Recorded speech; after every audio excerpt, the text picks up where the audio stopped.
पंढरपूरमध्ये अवकाळी पावसाचा कहर, नागरिक हैराण, पुलाच्या प्रश्नावर आंदोलन. पंढरपूर मागील 2 दिवसांपासून सुरू असलेल्या अवकाळी पावसाने पंढरपूर शहराला अक्षरशः झोडपून काढले आहे. विजांच्या कडकडाटासह वादळी वाऱ्याने हजेरी लावत मुसळधार पावसामुळे शहरातील अनेक भाग जलमय झाले असून शेतकऱ्यांसह सर्वसामान्य नागरिकांचे मोठ्या प्रमाणात हाल होत आहेत. शहरातील रस्त्यावर ठिकठिकाणी पाणी साचल्याने वाहतूक विस्कळीत झाली आहे, तर नागरिकांना दैनंदिन कामकाज करताना प्रचंड अडचणींचा सामना करावा लागत आहे. विशेषतः भोसले चौक ते सरगम चौक या मार्गावरील प्रलंबित पुलाच्या कामाचा प्रश्न पुन्हा ऐरणीवर आला आहे. या पुलाच्या कामाला काही स्थानिक नेते व व्यापाऱ्यांचा विरोध असल्याने काम रखडले असल्याची चर्चा आहे.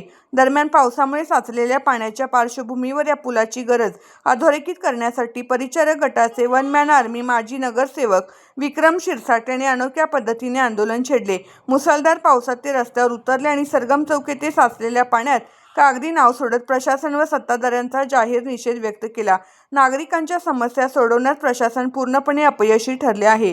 पावसाळा सुरू होण्याआधी उपाययोजना होणे अपेक्षित होते, मात्र निष्काळजीपणामुळे नागरिकांना नाहक त्रास सहन करावा लागत आहे, अशी तीव्र प्रतिक्रिया त्यांनी यावेळी दिली. दरम्यान नागरिकांकडूनही प्रशासनाविरोधात संताप व्यक्त होत असून तातडीने जलनिस्सारण व्यवस्था सुधारावी आणि प्रलंबित पुलाचे काम मार्गी लागावे अशी जोरदार मागणी केली जात आहे.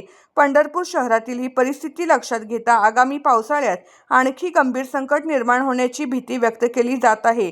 प्रशासनाने तातडीने पावले उचलली नाही तर नागरिकांचा रोष आणखी तीव्र होण्याची शक्यता आहे.